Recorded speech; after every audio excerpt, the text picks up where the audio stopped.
Esse sermão de hoje nasceu há 15 dias atrás, quando eu estava indo embora para casa depois de ter pregado. E eu falei alguma coisa do tipo assim, tem muita igreja de porta estreita, né, que torna a porta cada vez mais estreita.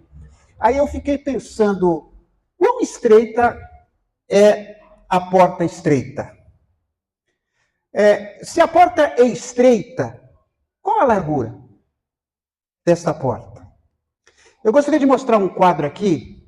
Este quadro fez parte da minha infância. Alguém aqui conhece esse quadro?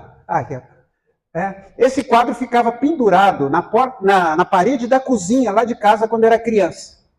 Esse quadro foi feito em 1800 e tanto, numa sociedade rural, etc. E é o quadro dos dois caminhos.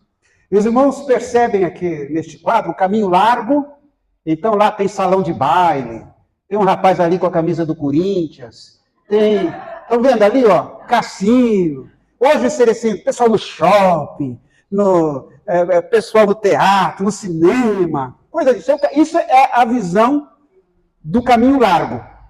E lá no caminho estreito, tudo lá assim meio íngreme, apertadinho, pessoal no campo, né? E indo lá, um caminho assim bem mais difícil, passando pela cruz de Cristo, tem um rio que precisa ser atravessado, e assim por diante. Então, esta visão da porta estreita faz parte da narrativa da minha vida. Mas é uma coisa interessante que, nesta palavra, entrem pela porta estreita, cabe muita coisa. Porque Jesus não chega aqui, ó, a porta estreita é essa. Então, entre por essa porta. Ele não fala isso. Então, nessa porta estreita, a gente põe o que quiser. Eu ponho um monte de coisa. As igrejas colocam um monte de coisa. Põe uma palavra feia, né? Colocam um monte de coisa.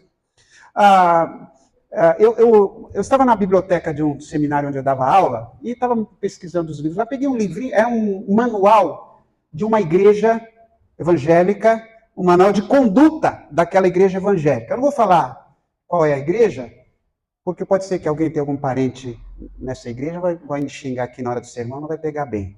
Mas é uma igreja evangélica muito grande, uma denominação muito grande. E eu estava lendo as coisas que não podem naquela igreja. E eles entram em detalhes que é absurdo, até corte de cabelo, comprimento da saia, quanto tempo pode namorar, com quem pode namorar, e vai. Falei, caramba, essa igreja tem uma porta muito estreita. Será que é isso mesmo? No início do ministério de Jesus, milhares de pessoas perseguiam Jesus, iam atrás dele, como se ele fosse um grande superstar, um astro. As pessoas acompanhavam Jesus, ia para um lado, todo mundo ia para aquele lado. Mas depois que Jesus morreu, esse número diminuiu para algumas centenas, foi diminuindo. Eu me lembro certa vez, Jesus estava pregando, e a palavra dele era tão pesada, assim, tão séria, que as pessoas começaram a ir embora.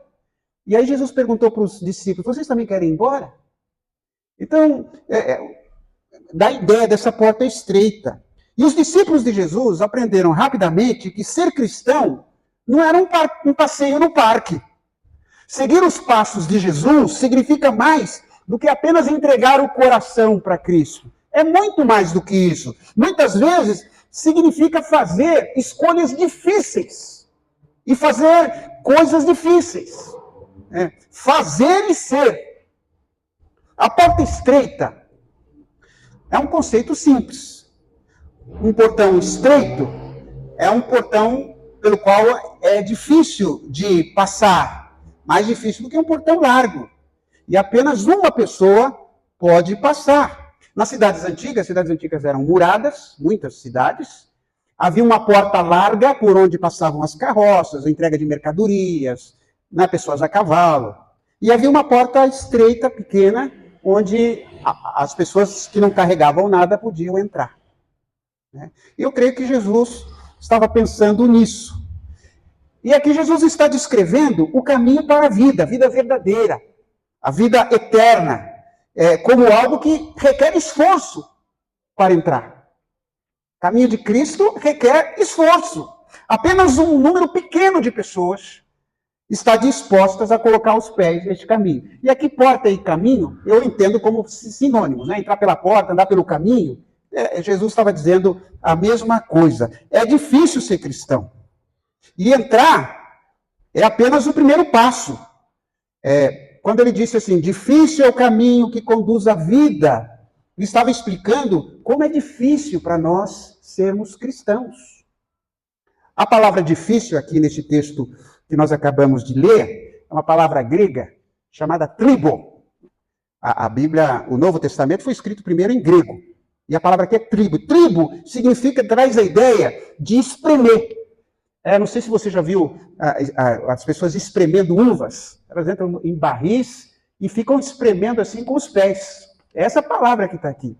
Então, o texto está dizendo que o caminho de Cristo, a gente vai ser espremido. Espremido. Se Jesus queria atrair as pessoas para segui-lo, por que Jesus mostra esse caminho tão estreito? Parece que Jesus não era muito bom em marketing. Lembra uma vez que alguém chegou para Jesus? Jesus, o que eu preciso fazer? Era um jovem rico, um homem rico. Perguntou, Jesus, o que eu preciso fazer para ganhar a vida eterna, etc. Aí o que Jesus falou para ele? Vai, vende tudo que você tem e dá aos pobres. Depois você me segue. E a Bíblia fala que aquele jovem saiu triste. Ora, agora, os irmãos imaginem alguém parando aqui em frente à igreja, um jovem, um carrão, uma BMW, né? E ele fala, quem que é o pastor dessa igreja? Vai lá o pastor Rodrigo.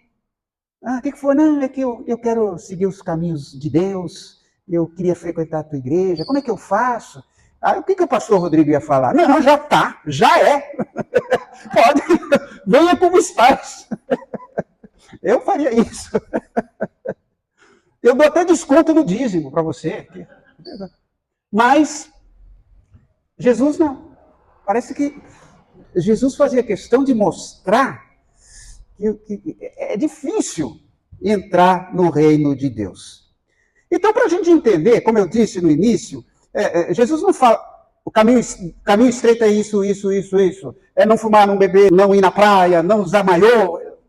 Jesus não falou nada disso. Isso a gente inventa. É a gente que quer estreitar a coisa.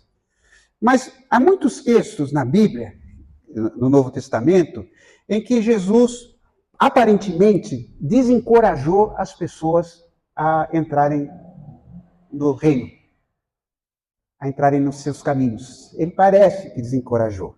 E eu queria, baseado no Evangelho de Lucas, dar alguns flashes para os irmãos do que é entrar pela porta estreita. Então, vamos ver. Em primeiro lugar, a porta é estreita como a incerteza. A incerteza, para nós, estreita um pouco a nossa vida. A Bíblia fala, lá em Lucas 9:57, que um aspirante seguidor de Jesus fez uma declaração dramática de compromisso. Ele disse assim para Cristo, Senhor, eu te seguirei aonde quer que fores. Vai ser crente assim lá longe, hein? Esse é um homem de fé. Senhor, eu vou te seguir. Onde o senhor for, eu vou atrás. E o que Jesus respondeu? Ele não falou assim, oh, que maravilha, meu filho, você fez uma boa escolha, venha, junte-se a nós. Em vez disso, Jesus disse algo que, no mínimo, teria feito com que o homem tivesse dúvidas. E, no máximo, teria se afastado completamente. Olha só o que Jesus disse no versículo 58. As raposas têm suas covas, e os pássaros os seus ninhos, mas o filho do homem não tem onde descansar. Senhor, eu te sigo onde o senhor quiser. Vamos embora. Por isso que eu falei que parece que Jesus não entendia de marketing, né? Vem. A gente podia pôr aqui na igreja uma placa assim, venha para cá, seus problemas acabaram. Mas muitas vezes isso a gente vê por aí. Basta você passar uma tarde ou uma madrugada. Lá em casa, não sei se nas televisões vocês têm, né? Tem aquele canal aberto. Acho que deve ter uns 20 canais evangélicos lá. A mensagem básica é essa: seus problemas acabaram. Jesus poderia ter feito isso com ele. Será que aquele homem que falou essas palavras para Jesus estava querendo levar alguma vantagem? Ele falou assim: eu vou seguir esse homem é bom, eu acho que eu vou me dar bem. Acho que Jesus deve ter percebido algo desse sentido. E aí, Jesus falou: olha, até passarinho tem casa. Até uma raposa que fica aí no bosque tem casa. Mas eu não tenho onde descansar, eu não tenho onde reclinar minha cabeça. Eu não tenho onde descansar. Não tem uma casa para mim. Sabe, gente, hoje em dia, parece que a religião é um grande investimento. Invista. Frequente esta igreja. E você vai ver como você vai ter tudo azul na sua vida. Os problemas vão acabar. Uma vez uma aluna me procurou num intervalo da aula, ela estava sofrendo uma pressão lá do seminário, porque ela estava muito doente, ela ficava muito doente. E o pessoal dizia que lá estavam cobrando dela, porque acho que ela devia estar com algum problema errado, porque ela tinha muita doença. Como se ter doença, ser crente e ser doente não coaduna. Isso é uma coisa absurda, né? Jesus, nessa palavra, ele estava transmitindo a incerteza que poderia acompanhar a vida de um verdadeiro cristão. Para seguir a Cristo, nós devemos estar dispostos a aceitar uma certa volatilidade da nossa vida. Não pense que você vai seguir a Jesus e tudo vai ficar planinho, fresquinho. Tudo vai ser resolvido com uma palavra mágica. Não vai ser assim. Veja a história do cristianismo. O que aconteceu com pessoas de Deus, pessoas que se dedicaram. Quantos deram sua vida? Leia Hebreus, capítulo 11, vai ver lá os heróis da fé. O que aconteceu com eles. Para seguir a Cristo, nós precisamos entender que isso não significa que nós vamos ter certas vantagens. Ninguém pode dizer que foi enganado para seguir a Jesus. Jesus fez falsas promessas e não está cumprindo. Jesus fez aos homens, fez a todos nós, o favor de colocar as suas exigências no nível mais alto. Olha, para me seguir não é fácil assim, não. Lembra-se que no passado, uma das máximas do cristão é assim: o crente é diferente. Já ouviu essa frase? Você pode dizer isso hoje? Você pode dizer que o crente é diferente? Diferente em quê? Só porque ele vai numa igreja diferente? Ou ele é diferente por causa do seu caráter? Porque paga as contas, porque cumpre as palavras, porque não mente, porque é generoso? Parece isso meio complicado hoje em dia. Então, note que, em primeiro lugar, a porta é estreita com uma incerteza. Você vai seguir a Cristo, você não vai ter aquela certeza de que tudo vai correr. Às vezes a gente cobra isso de Deus. Deus, eu estou na igreja, eu faço as coisas direitinho, procuro ser um bom pai, bom marido, procuro cuidar bem das coisas. E por que eu estou passando por esse problema? Por que tem gente tão ruim e está se dando tão bem? Por que eu não me dou bem? Às vezes a gente faz isso. Mas Jesus nunca nos deu essa certeza. Nunca deu essa certeza. Então, se você está aqui para se dar bem no sentido material, eu desconfio que você está enganado. E não foi Jesus que te enganou. Uma segunda coisa que eu quero dizer sobre isso: a porta é estreita como as nossas prioridades. Quando a gente tem prioridades na vida, isso estreita um pouco a nossa vida. Por exemplo, você está reformando sua casa. Você está querendo fazer uma viagem importante. Aí você vai economizar aquele dinheiro. Aí você não gasta com qualquer coisa. Porque você tem prioridade. Né? Isso torna a vida da gente mais estreita. Quem não tem prioridades na sua vida, vai gastando como quer, vai usando o seu tempo como quer. Às vezes você quer ir ao teatro, quer ir ao cinema, mas não, eu preciso estudar para a prova. Então, veja, as prioridades tornam o caminho mais estreito. A narrativa de Lucas continua com Jesus se voltando para outra pessoa e dizendo isso lá em Lucas 9:59. Venha comigo. Mas ele respondeu: Senhor, primeiro, deixe que eu volte e sepulte o meu pai. Olha só que coisa meio radical, né? Vem comigo. Não, senhor, eu vou. Mas primeiro eu preciso sepultar meu pai. Bom, a gente não sabe que certamente aquele homem não estava com o pai lá no caixão, lá em cima da mesa, na cozinha dele. O judeu tinha muita pressa de enterrar as pessoas naquele tempo. Por vários fatores, o clima, etc. Então, aquele pai não estava morto. Provavelmente, ele estava, aquele homem estava pedindo o seguinte: Senhor, espera um pouquinho, até que meu pai morra, aí eu vou te seguir. É isso que Jesus estava. É isso que está acontecendo aqui. Não é que o pai dele estava lá no caixão. De jeito nenhum, ele ia demorar para morrer, talvez. E o registro contundente de Lucas mostra Jesus respondendo a desculpa que esse homem deu. Jesus disse, lá no 9,60, deixe que os mortos sepultem os seus mortos, mas você vá e anuncie o reino de Deus. Se a gente não entende essa explicação que eu dei agora, a gente vai pensar que Jesus era um sujeito muito frio, né? Nossa, não deixa nem lá no funeral do pai. Não era nada disso. Aqui ele está falando da cultura, uma outra cultura, a cultura hebraica. Um filho tinha que cuidar do pai até que ele morresse. Tá? Então, a gente sabe que morto não sepulta morto. Jesus está usando um sentido espiritual aqui. Os mortos aqui são aqueles que têm prioridades erradas. Esses são os mortos. Pessoas que não colocam o reino de Deus como a máxima prioridade. Jesus estava dizendo àquele homem que o seu chamado, o chamado de Jesus, era infinitamente mais importante. E o mesmo é verdade para nós. Nós não podemos nos dedicar a seguir a Cristo se continuarmos colocando prioridades superficiais na frente do nosso chamado. Eu já disse aqui que tenho vontade de escrever um livro sobre desculpas que não desculpam. Desculpas que eu ouvi na igreja, das pessoas. E as pessoas têm tantas prioridades. Olha, eu tenho que ir no batizado da prima da vizinha da minha lavadeira. Então eu vou lá, por isso eu não vou poder. Quantas vezes na igreja a gente faz isso? Eu não tenho tempo. Essa é a nossa maior desculpa. Olha, eu entendo que servir a Deus não é a mesma coisa que servir a igreja. Pode ser coisas diferentes.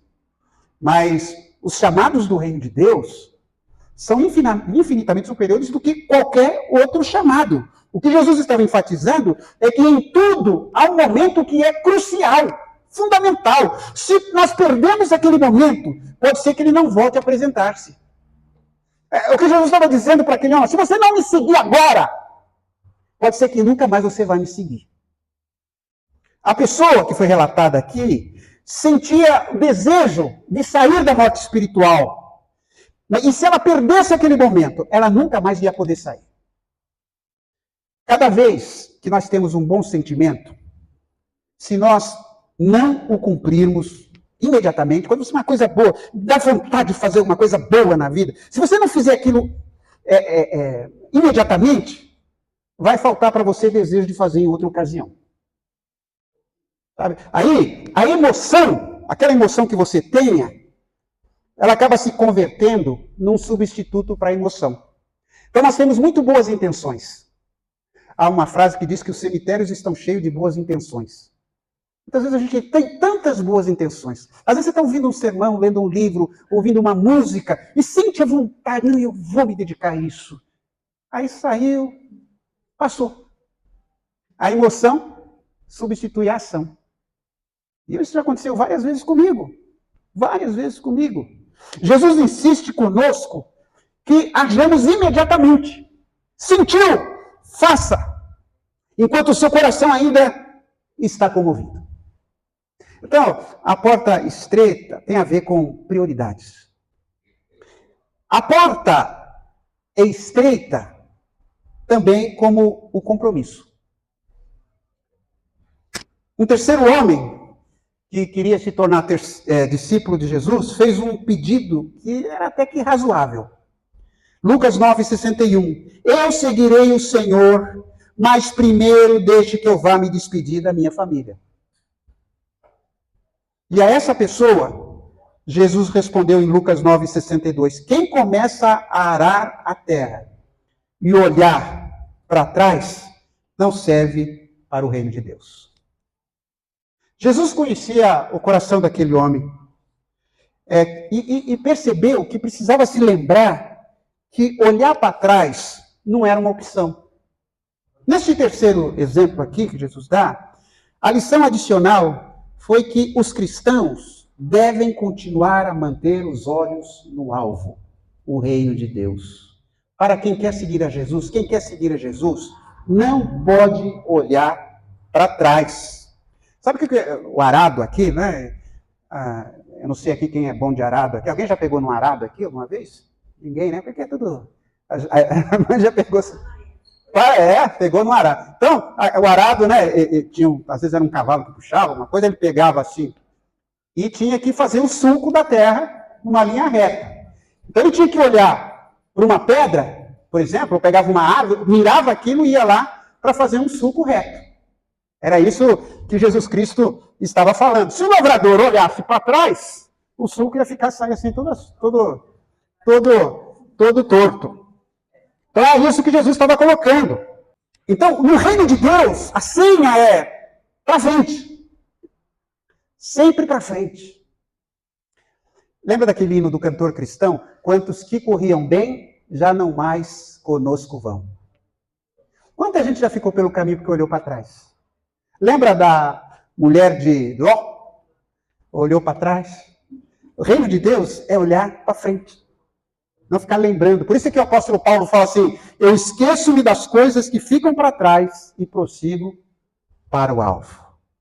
E aí, alguns capítulos depois, nós vemos que a porta é estreita como o desapego. Em Lucas 14, 26, Jesus disse, se alguém que me segue amar pai e mãe, esposa e filhos, irmãos e irmãs, e até mesmo a própria vida, mais do que a mim, não pode ser meu discípulo. O amor de um cristão, por viver no caminho de Deus, tem que ser maior por Deus do que o amor que ele tenha por qualquer outro relacionamento. Meu filho é tudo para mim. Alguém aqui já deve ter dito isso. Tá errado. Não quer dizer que você não vai amar seu filho. Mas Deus tem que ser maior que seu filho, maior que seu marido, maior que seu time de futebol. Seja lá o que for. Maior que seu emprego, que sua casa, que seu pai, que sua mãe. O compromisso com Cristo exige primazia absoluta. Nada, nem ninguém pode se interpor entre o discípulo e seu mestre. Quem segue a Cristo precisa muitas vezes desapegar-se do pai, da mãe, da mulher, dos filhos, dos irmãos, dos amigos e até da sua própria vida. Eu não devo me amar mais do que amo a Deus. Colocar laços familiares à frente do compromisso com Cristo desqualifica o discípulo a ser um discípulo de Cristo. A porta é estreita como a autonegação. Autonegação. Olha só o que Jesus disse em Lucas 14, 27. Aquele que não carrega a sua cruz e não me segue, não pode ser meu discípulo. Aquele que não carrega a sua cruz e não me segue, não pode ser meu discípulo. O que é carregar a cruz? A gente fala, isso é a minha cruz. A minha dor nas costas é a minha cruz. E aquela que é pior ainda, minha sogra é a minha cruz. É muito triste falar isso da coitadinha da sogra. Todo mundo, eu amo a minha sogra. Mas tem gente que acha que cruz é problema. Não. Carregar a cruz no mundo romano era uma sentença de morte.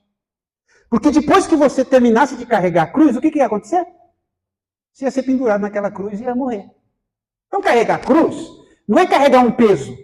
Carregar a cruz é ir para a morte. Como Jesus carregou a cruz e morreu no final. Então quando Jesus fala, quem não carrega a sua cruz, ele está dizendo assim, quem não está disposto a morrer, não pode ser o meu discípulo. E quando Jesus disse isso, ele estava bem ciente de que muito em breve ele iria carregar sua cruz e iria morrer. Então, assim como os criminosos foram obrigados a carregar suas cruzes, nas quais seriam executados, nós devemos estar dispostos a suportar e superar qualquer provação que possamos enfrentar como cristãos. E eu entendo aqui, gente, não é questão de morrer, passar num tiroteio, etc. Aqui essa morte, ele está falando da morte do eu. Por isso que eu falei aqui de autonegação. Negue-se a si mesmo. Eu estar disposto a dizer não para os meus desejos, para as minhas vaidades. Diga não para si mesmo, porque nós somos muito bonzinhos conosco mesmos. A gente tem vontade de tantas coisas e faz. Mas autonegar é dizer não para si, em favor de coisa muito maior, que é o reino de Deus. O discípulo de Cristo não é aquele que busca a afirmação do eu, mas aquele que renuncia à sua própria vida e toma sobre si a sua cruz. Isso é ser discípulo de Jesus. Então, Jesus está falando assim, olha, se você quer ser meu discípulo, não pense que você vai fazer tudo o que quer, não, tá? Há valores no meu reino. E valores preciosos. Então você não vai ficar aí os seus desejos. A gente acha que Deus está obrigado a satisfazer todos os nossos desejos. E a gente deseja tanta coisa. Na verdade, eu gosto muito de ler revistas sobre carros, eu gosto muito de ler sobre livros. Então, às vezes você tem vontade de ter tudo. Né? Você vai no shopping center, você descobre um monte de coisa que você não tem, tanta coisa mais moderna. Aquela geladeira sua de 45 anos atrás, que faz quando ela liga, a casa treme. Mas você quer uma geladeira nova. A vida não é só isso. Às vezes a gente não ajuda alguém porque a gente só está ajudando a si mesmo. Isso, Jesus fala, negue-se a si mesmo. E siga-me.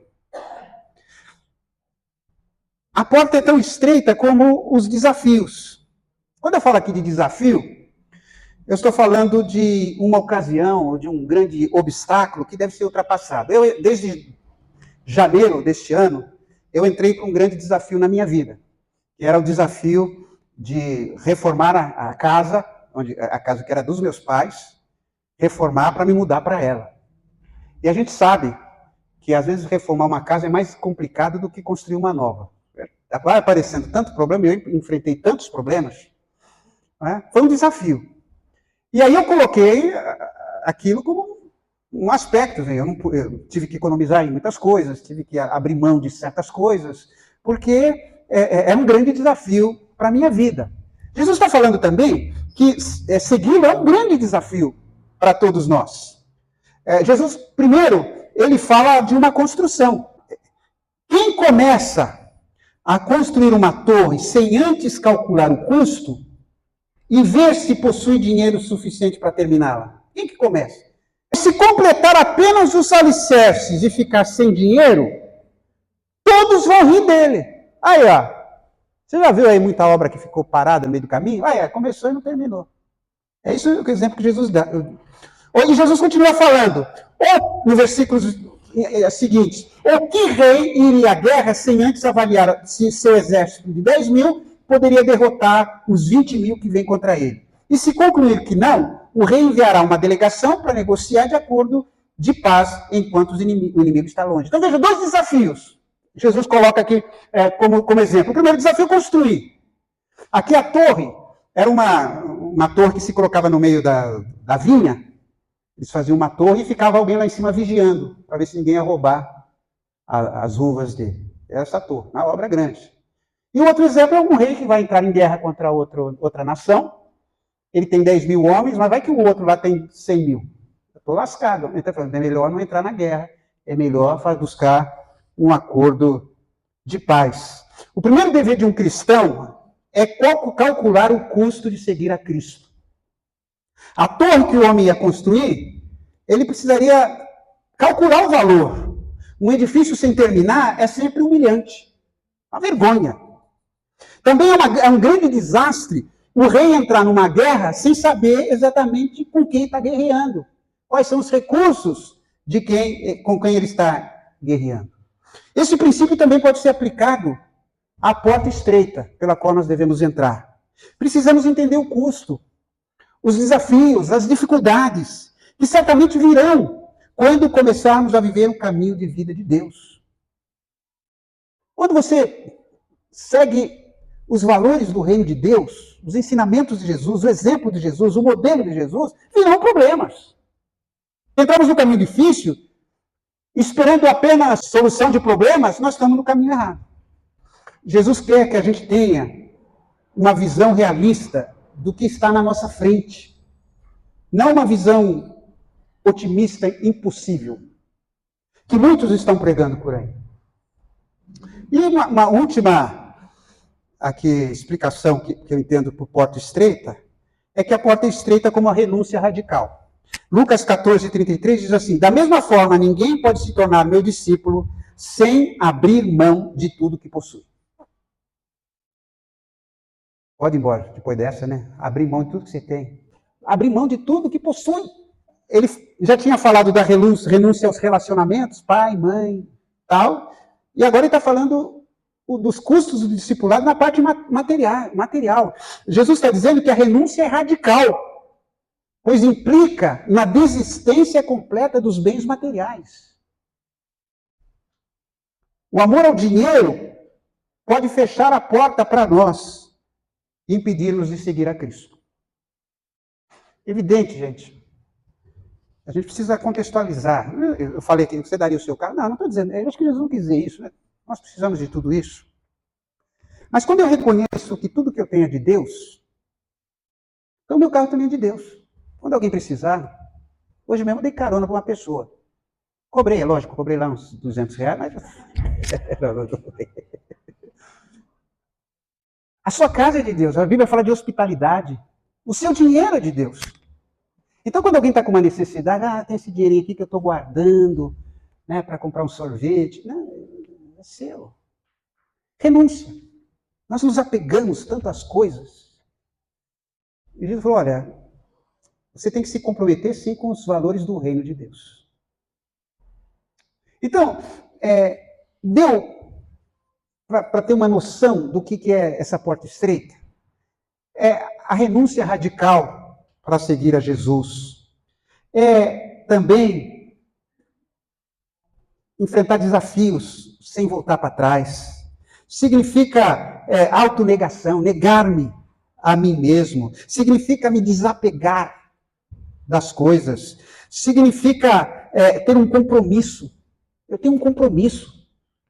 Não é uma coisinha qualquer, não. Eu tenho um compromisso com o reino de Deus. Isso é seguir Jesus. Seguir o reino é ter prioridades. E a prioridade máxima é Jesus Cristo. E seguir a Jesus é saber também que é um caminho incerto. Incerto. Muita gente deu a vida em função do reino de Deus. Agora você pode pensar assim, poxa, pastor, acho que eu vou mudar de igreja. Acho que eu vou ser budista. Eu vou ser maometano. Negócio de seguir a Cristo é muito difícil. Mas Jesus nunca deixa aqueles que se comprometem a entrar pela porta estreita. Se você quer entrar pela porta estreita, pode ter certeza que Jesus vai estar com você. Naturalmente, Deus deu outros conselhos, além de advertências sobre os desafios de se tornar cristão. Ele também prometeu àqueles que se comprometeram com este modo de vida. Lá em Hebreus 13:5. Olha que palavra bonita. Eu nunca os deixarei e jamais os abandonarei. Então, guarde isso. Se você entrar pela porta estreita, você vai ter Jesus com você o tempo todo.